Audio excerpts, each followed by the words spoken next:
Good afternoon, everyone. Thank you for being with us. Beginning February 1st at airports nationwide, if you don't have a real ID, it'll cost you an extra $45. TSA officials say that fee covers the cost of modernizing the agency's identity verification program. That program will be used to analyze a traveler's biographic or biometric information, verifying their identity. It's really all about security. It's really all about making sure that we have the safest system and making sure that we know who's processing through our airports and getting on board our flights. Flyers without a real ID can pay the fee online before arriving at TSA checkpoints. They'll get an email to present to their TSA officer. Coming up at 6, hear from some passengers on their thoughts on the new policy. A Milton man has died after a crash in Santa Rosa County. It happened on State Road 87 at Coldwater Church Road around 6 this morning. Florida Highway Patrol says the 55-year-old was headed southbound across the center lanes. Troopers say he collided with another truck. The 65-year-old man died at the scene. The other driver, a 51-year-old from Navarre, was taken to a hospital with serious injuries.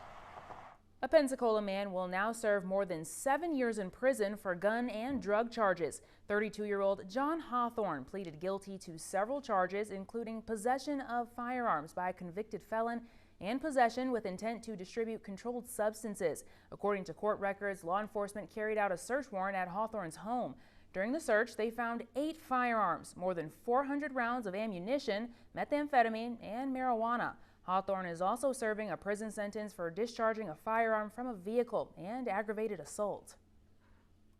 Florida Highway Patrol helped keep us safe over the Thanksgiving weekend. Pensacola District troopers conducted an enforcement detail on Interstate 110 in Escambia County.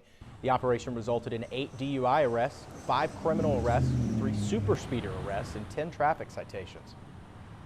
The Escambia County Sheriff's Office mourning the lives of one of their own. K-9 Gassman passed away last Friday. They say it was an unexpected cardiac event. K-9 Gassman served with the Sheriff's Office since 2023. Along with his partner, Deputy Matt Watkins, he worked on calls in the south end of the county. Deputies say he will be remembered for his loyalty, his drive, and the impact he made on the community he protected. Florida state parks are in need of a serious upgrade to the tune of $750 million. That's according to the Florida Department of Environmental Protection, and just released their report showing $758 million worth of improvements and repairs needed over the next decade.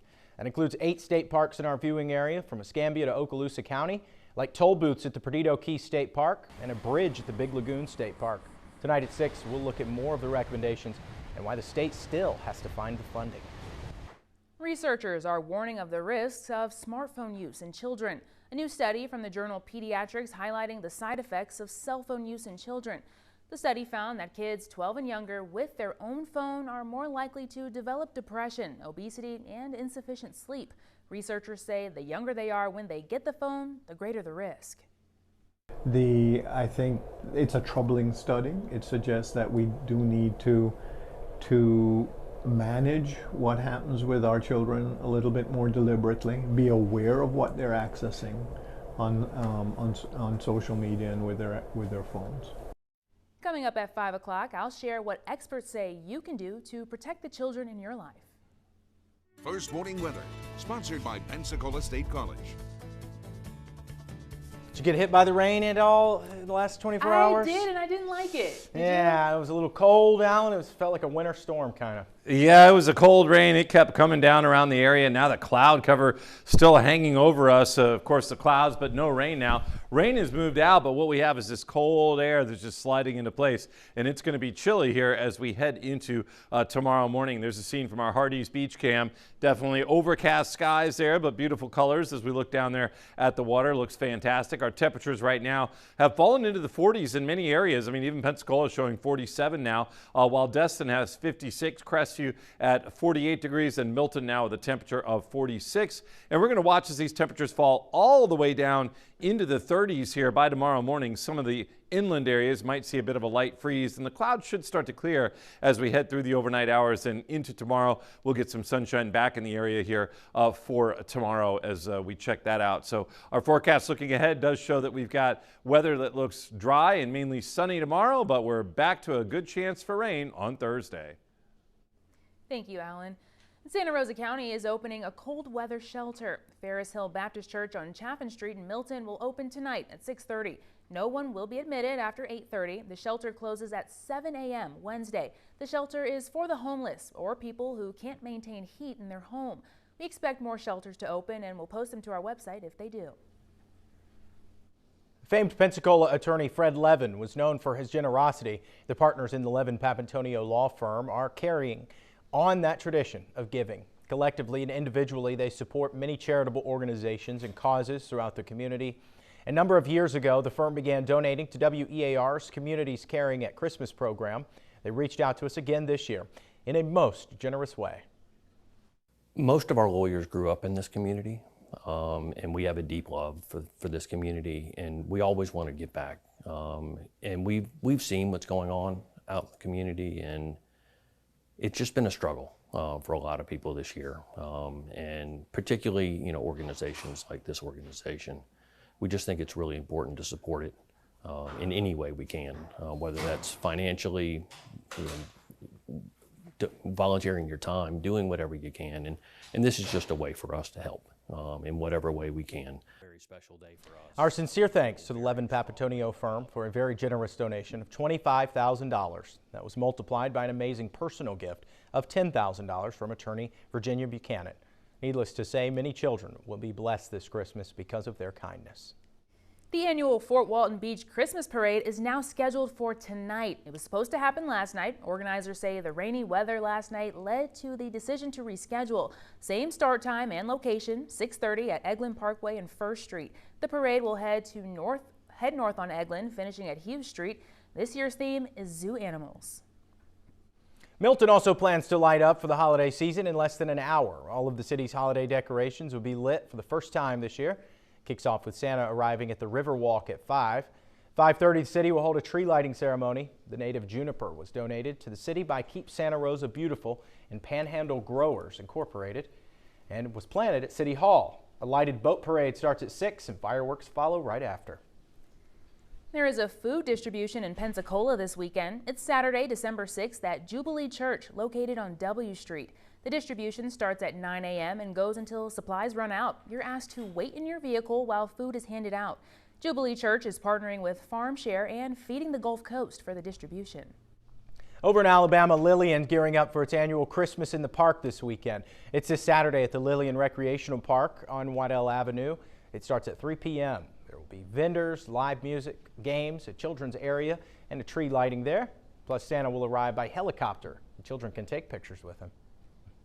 The city of Destin is also preparing for its annual Christmas parade. It's next Saturday at 10 a.m. The floats will start at Destin Methodist Church on Beach Drive. They'll go down Highway 98 and Stallman Avenue. This year's theme is seashells and sleigh bells. Pensacola International Airport will host its 13th annual Runway 5K this weekend. It's Saturday, 10 a.m. on the airport's runway. Registration is $45. Participants will receive a free shirt and a race bib. The money raised from the event goes toward the USO of Northwest Florida. Right now, you can give a pet its forever home. Santa Rosa County Animal Services is partnering with Bissell for the Empty the Shelter Holiday Hope Adoption event. Adoption fees are reduced to just $10 for cats and dogs. The event runs through December 15th, and the shelter is on Pine Forest Road in Milton. You can check out all the animals up for adoption on our website at WEARTV.com. Coming up after the break, critics calling out the White House today, demanding more questions after a September strike on a Venezuelan boat. And flu season is here, and health experts have a warning about a strain of the virus. Download the WEAR News app now, sponsored by Forrest Jordan and Associates.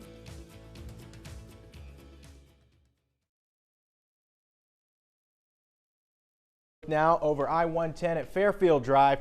Traffic's flowing smooth, but it is pretty packed right now, as to be expected. A lot of you starting to head home for the afternoon. Just be careful out there. We'll take a look at the FHP report here in about 30 minutes.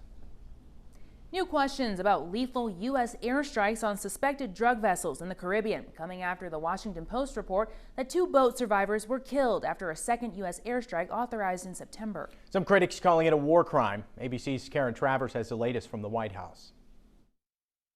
The Secretary of Defense on offense today. We've only just begun striking narco boats and putting narco terrorists at the bottom of the ocean. With support from the president, Secretary Pete Hegseth pushing back against questions surrounding a September attack on a suspected drug running boat off the coast of Venezuela. That thing was on fire. It was exploded and fire and smoke. You can't see anything. You got digital.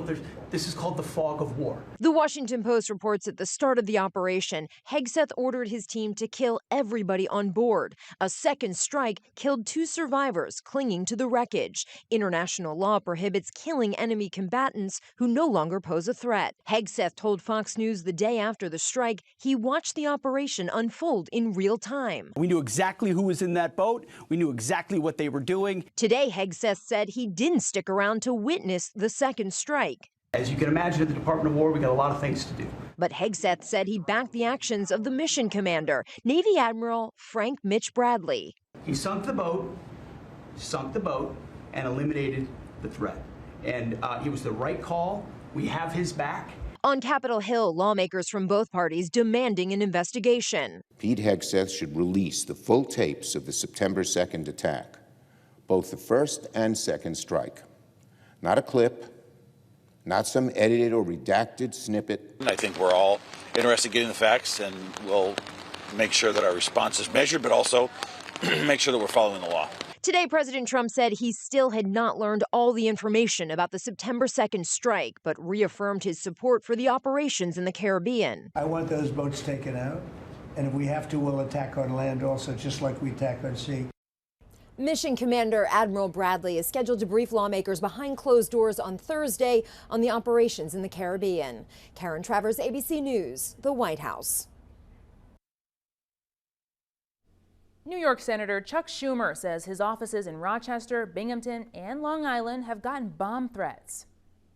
No one, no public servant, no staffer, no constituent, no citizen should ever be targeted for simply doing their job. Schumer says everybody is safe and his offices have had a security sweep. According to Schumer, the email subject line was MAGA, short for Make America Great Again. He says the threat came from an email address suggesting the 2020 presidential election was rigged. The minority leader praised local and federal law enforcement officials for their quick response, and he says they're investigating. The board of Miami-Dade College meets today on a vote to transfer land to be used for Donald Trump's presidential library. According to the agenda, the vote would give a more than 2.5-acre parking lot downtown to Florida's Board of Trustees of the Internal Improvement Trust Fund. Meanwhile, the College Board faces a lawsuit accusing them of breaking the law when they originally voted on the proposal in September. The New York Times says the parking lot is estimated to be worth hundreds of millions of dollars. White House tours have resumed just in time for the holiday season. The tours had been on a 3-month hiatus due to the East Wing demolition and the building of President Trump's new White House ballroom. Guests will have a different experience this year due to that construction. In years past, visitors could tour historic rooms on the ground floor, which will no longer be included. First Warning WeatherNet is sponsored by Peden Air Conditioning, Plumbing and Electrical. Here is Chief Meteorologist Alan Strom. Cloudy skies. Thought maybe these clouds would break and we get some sunshine this afternoon, but it hasn't happened. Visibility not bad as we can see down toward Navarre Beach and beyond.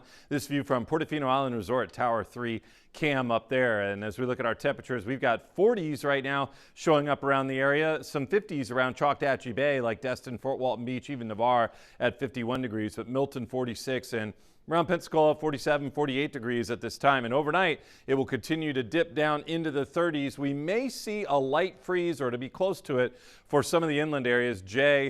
Bruton, Alabama, Atmore, Century, places like that, maybe Munson, Crestview, low of 34. And the weather can still get frosty even with temperatures around 33, 34, 35 degrees. So do keep that in mind if you do have anything to protect here across those inland areas, mainly along and north of Interstate 10. But it's 30s here all the way down to the coast. Barrier Islands, though, closer to about 40 degrees as we look out that way. And then as we take it into the day tomorrow, high temperatures will be just in the 50s, so another cool day. However, tomorrow the sun will be shining, and that'll make it seem a little different, I suppose, with the sun out and such. But we've got this high pressure right here, and the way this rotates, this is helping to bring in that cold air right on into our area. So we've got a cool down behind that front, which has moved through the area. All the rainy weather has moved out, and the blue color on our map up here in New England indicates where we've got snow. In some cases, it's pretty heavy snow falling up there late today in that part of the nation. So just cold for us overnight with those lows in the 30s. The clouds are still overhead, but radar shows we are certainly dry. I'm not even expecting a drop of rain to fall from the skies tonight.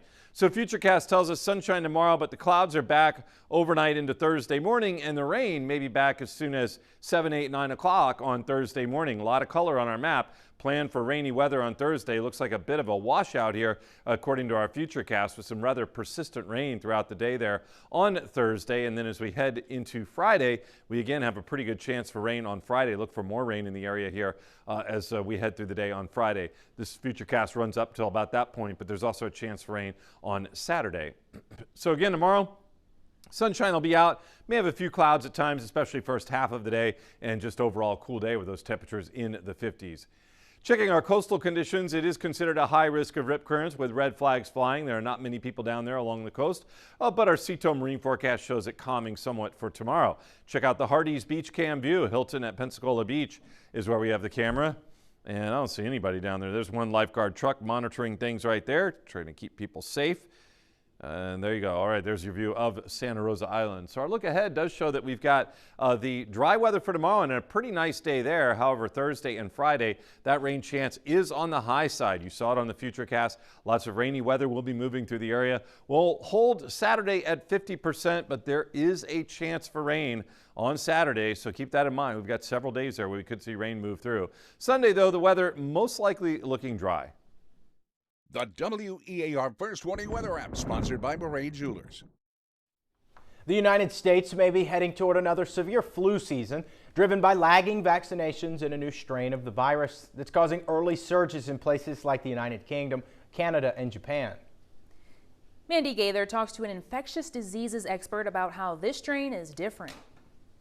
It's called Subclade K, a mutated strain of influenza that's causing concern for the weeks ahead as flu season ramps up. Those few mutations may have some influence in just how effective the flu vaccine is going to be for the current season. Dr. Daniel Koritskis with Brigham and Women's Hospital says it's still important to get the flu shot this year because he says the latest strain is just one of 3 that typically circulate in a season, and being vaccinated will provide some protection. And very likely would make any influenza that you might acquire much less severe than if you are unvaccinated. But it appears many Americans are skipping their flu vaccines this year. Last winter's flu season was severe. The U.S. had its highest rates of flu hospitalizations in nearly 15 years. At least 280 children died of influenza.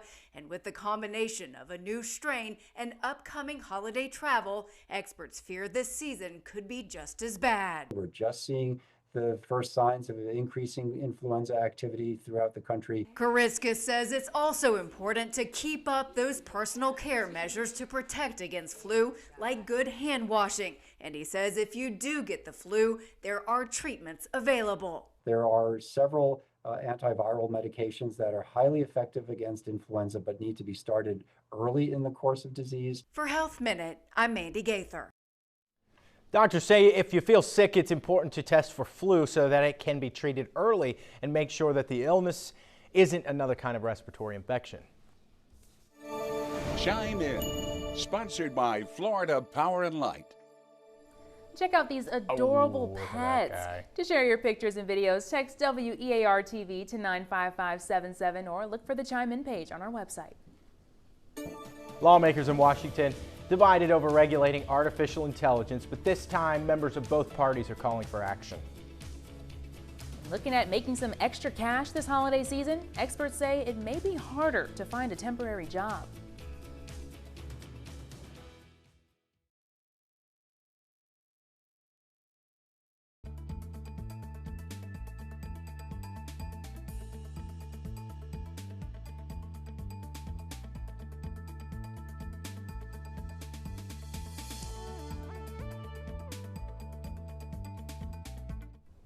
The Powerball jackpot increases after no winners last night. The estimated jackpot is now worth $775 million with a cash take-home amount of $362.5 million. The next drawing is happening Wednesday night. To win the grand prize, a player must match all 6 numbers, including the red Powerball. Homeland Security Secretary Kristi Noem calling for a full travel ban on more countries. Noem posted her comments on social media after meeting with President Trump yesterday. Right now, travelers from 19 countries face full or partial restrictions into the U.S. Noem is reportedly recommending at least 30 countries be on that list. It's unclear which countries could be added or when. Noem's remarks come days after investigators identified an Afghan national as a suspect in the shooting of 2 West Virginia National Guard members in Washington, D.C. last week. All right, well, let me know if you want me to do anything else for it. Yeah.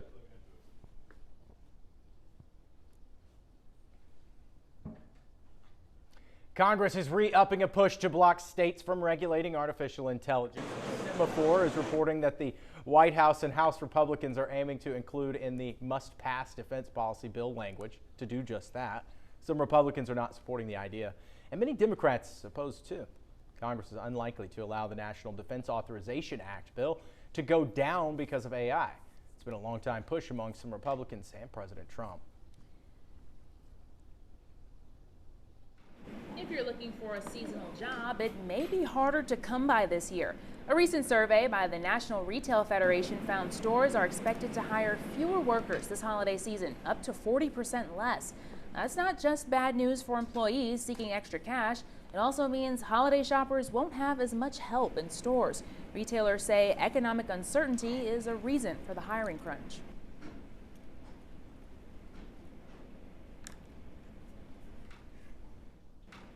Officials in San Francisco taking legal action against food manufacturers for allegedly making products that cause major health problems. The city attorney's lawsuit includes Kraft Heinz, Coca-Cola, Nestle, and Kellogg. In a statement, the claims are that the companies are responsible for a public health crisis because of the ways they engineer and market their ultra-processed foods. City officials say a majority of the nation's food supply is this way.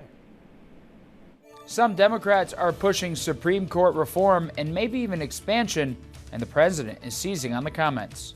I'm Matt Gelka in Washington, and I'll have the story coming up.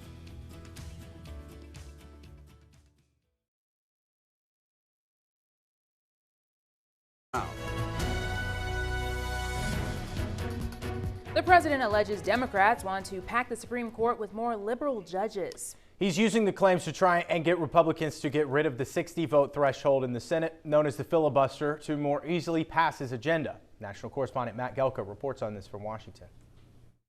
We've got to fight for this. Last month, former Obama administration Attorney General Eric Holder suggested Democrats should make reforming the Supreme Court a top priority if they regain power in Washington, D.C. Supreme Court reform is something that has to be considered. Term limits, I think, at a minimum.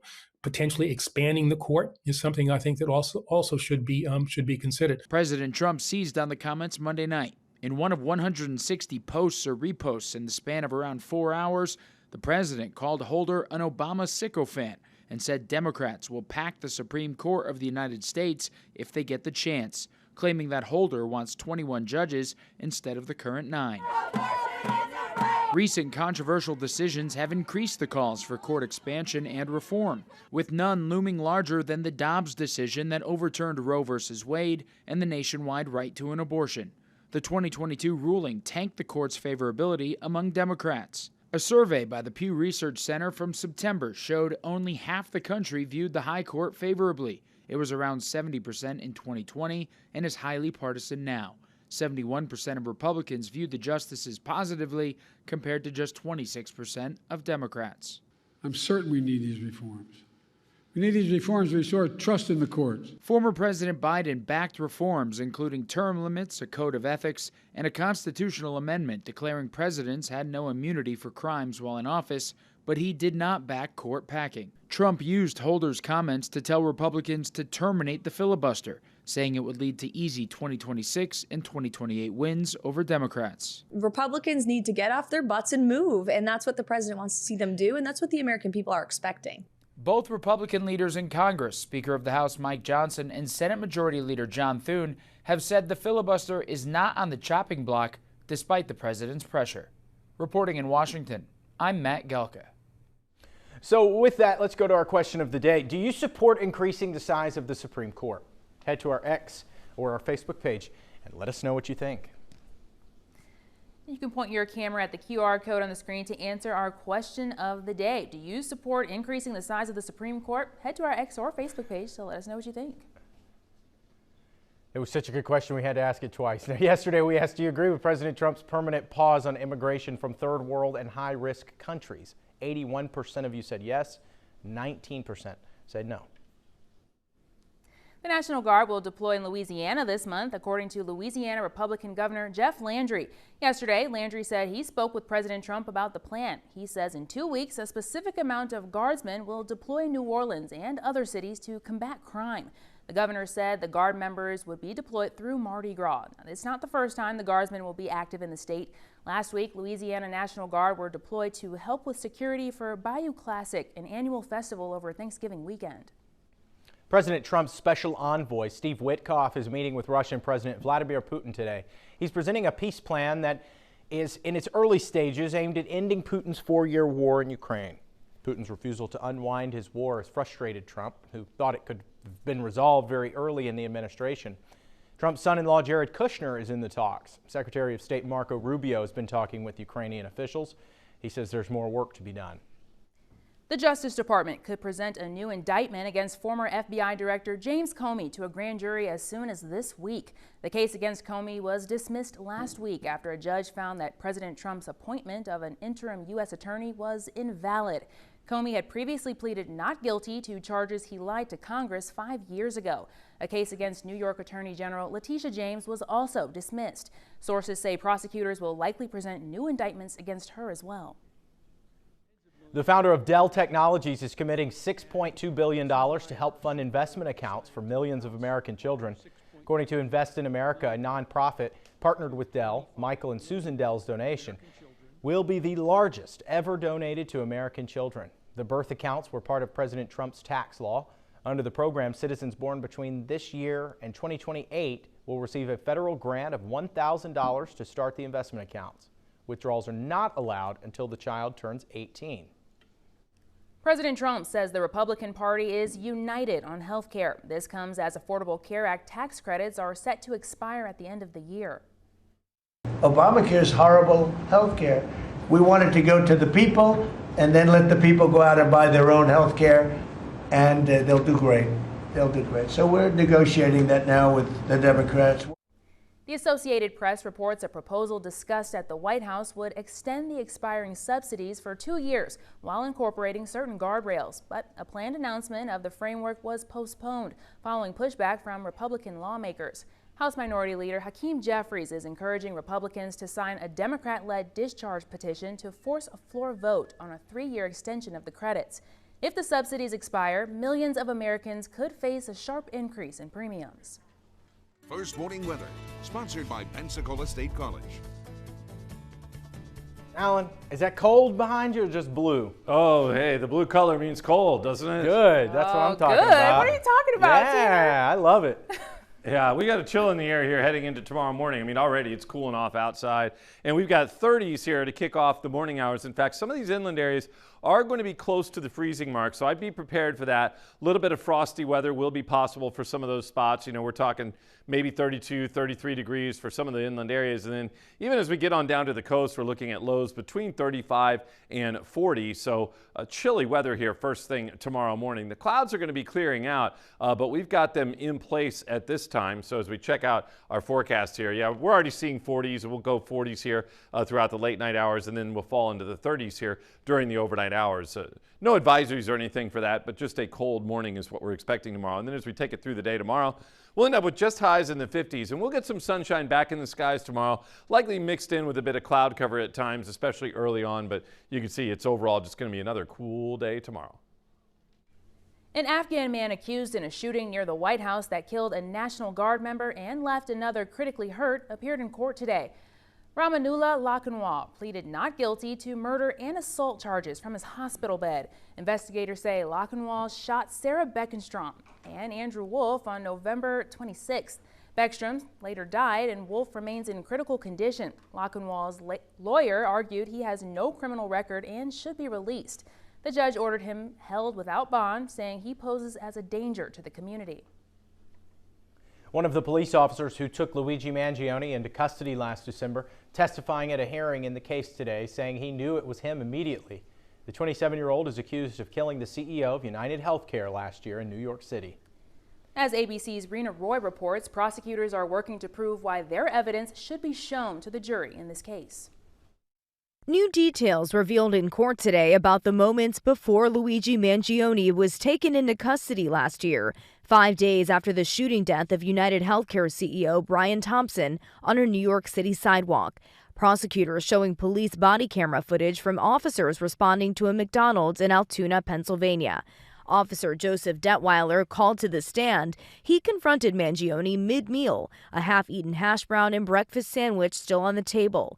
Detweiler testified that he asked Mangione to pull down his face mask and that he knew it was him immediately, asking the judge to exclude Mangione's statements to police during that period. That suggests what they're going to call at court this consciousness of guilt. It's going to help solidify their hoping to the jury that they got the right person. Detweiler further testifying that he believed Mangione presented a safety issue, that he and his partner were under a high level of threat. The defense accusing Detweiler of violating Mangione's rights, saying timestamps on body camera footage prove officers didn't read Mangione his Miranda rights until about 19 minutes after confronting him, asking the judge to exclude Mangione's statements to police.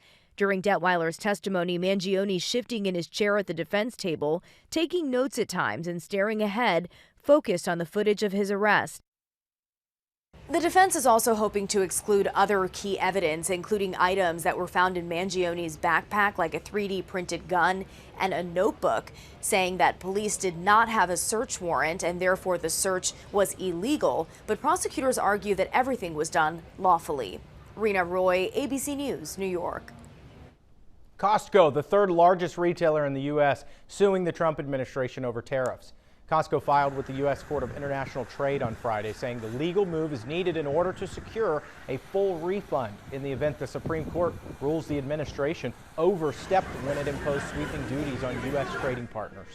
Supreme Court justices heard arguments in the tariffs case last month, but they've not said when a ruling will be made.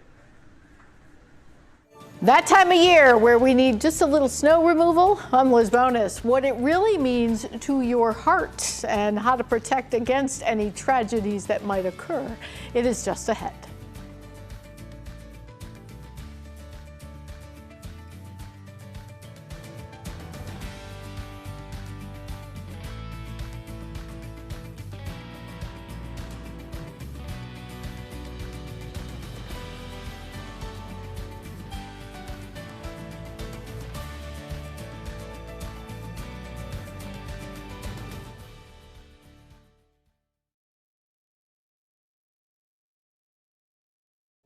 All right, we're taking a look now over the Pensacola Bay Bridge. It's a beautiful night out. Alan is telling us it's going to get a little cold, though. I guess to be expected. It is December. We'll take a full look at the forecast, see what to expect here in just a few moments. Traffic's flowing smooth right now. The cold may feel miserable outside for some, but it can also be hard on your heart. Medical reporter Liz Bonis shares what local doctors recommend to keep you warm and well.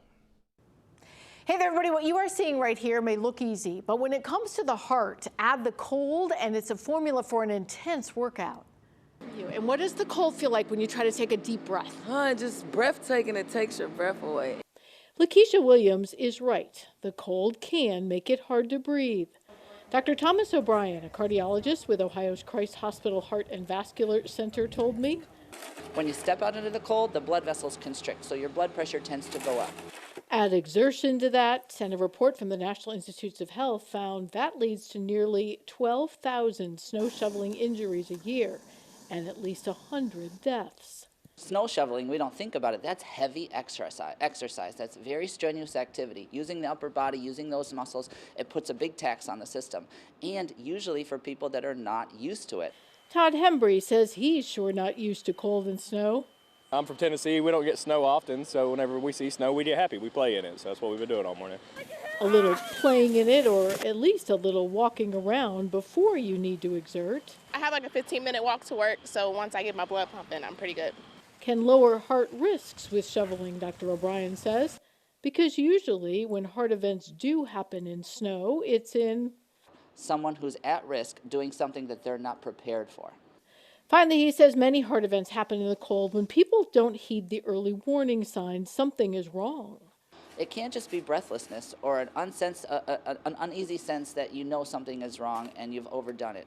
Those warning signs include chest pain or even pain down your arm, shortness of breath, dizziness, lightheadedness, nausea, vomiting. You might also feel cold sweats that don't go away when you stop that exertion. That is the time to seek medical attention. With your health news, I'm Liz Bonus reporting. There have been questions about why President Trump had an MRI done as part of his October preventative screening. Now his doctor is explaining. A memo from the physician released by the White House says Trump's physical included advanced imaging that's standard in Trump's age group. It says the 79-year-old's cardiovascular and abdominal imaging was, quote, perfectly normal. The MRI was preventative to identify any issues early on. Trump claims he also took a cognitive test and aced it. There's a shakeup at the Food and Drug Administration. Dr. Richard Pazdur is retiring from the agency weeks after he was chosen to lead the FDA's drug division. Pazdur started his career with the FDA in 1999 when he was in charge of the division of oncology drug products. Sources say Pazdur is unhappy with political interference in his division.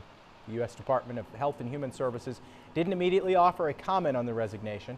Pazdur is expected to officially step down at the end of December. First Warning WeatherNet is sponsored by Peden Air Conditioning, Plumbing and Electrical. Here is Chief Meteorologist Alan Strum. Cloudy skies continue here across the northern Gulf Coast. This view from the Island House Hotel. That is out of Orange Beach, Alabama. Yeah, it's still gray in the skies, and the cold air continues to move into place here. We've got low 40s showing up on the map here, especially for some of the interior areas. Still around 50 for Navarre and Fort Walton Beach, but those numbers are falling, and overnight, lows will be falling down into the 30s for most areas, close to the freezing mark for some of the inland parts. I'd be ready for it. Be ready for a little bit of frosty weather or freezing temperatures, mainly along and north of Interstate 10. So we're talking places like Atmore, Jay, Munson, maybe close in Chumuckla. Molino showing 33 there, Bruton at 33. Crestview down to 34. Could be a little frosty even with 34 degrees. Milton a low in the mid 30s. And then we're running between about 35 and 40 as we take it on down toward the coast. During the day tomorrow, high temperatures are going to run just in the 50s, so it's another cool day. However, we should get some sunshine for tomorrow, so that'll change things a little bit on the day tomorrow. And then not quite as cold heading into Thursday morning, but definitely still a little bit of a chill around the area there on Thursday. Here's the weather setup. The front moved through. We had a lot of rainy weather out ahead of it with that area of low pressure. We were watching that move through yesterday and last night. Now it's out, the rain's gone, and the cold air is just slipping right into place here behind that front across the northern Gulf Coast.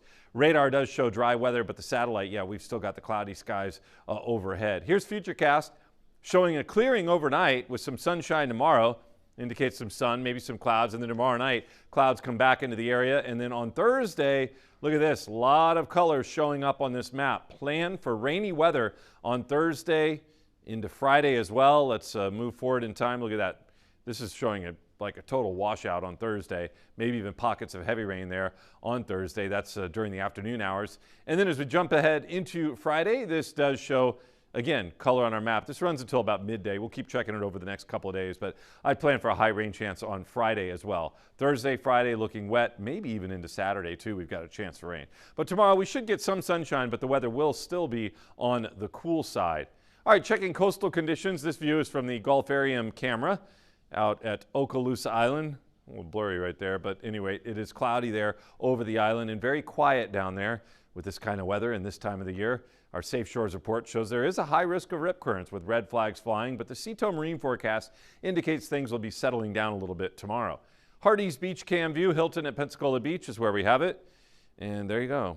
Just the lifeguards down there today, it looks like, in the sand. Nobody else. So a quiet day at Santa Rosa Island.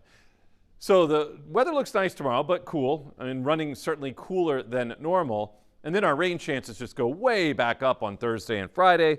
Look for rainy weather to be moving through the area. Right now, we'll hold Saturday's rain chance at 50%.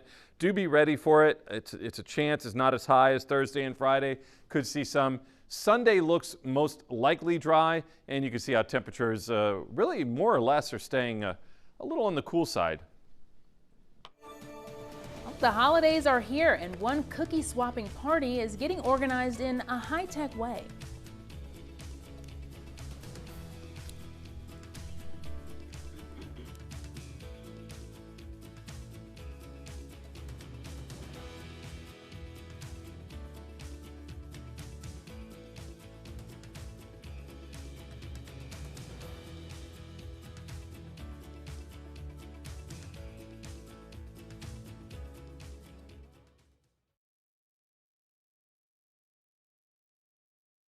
Largest Christmas cookie exchange.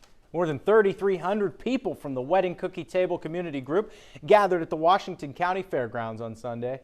They were from across the U.S., even New Zealand. Event organizers say at least 80,000 cookies were exchanged.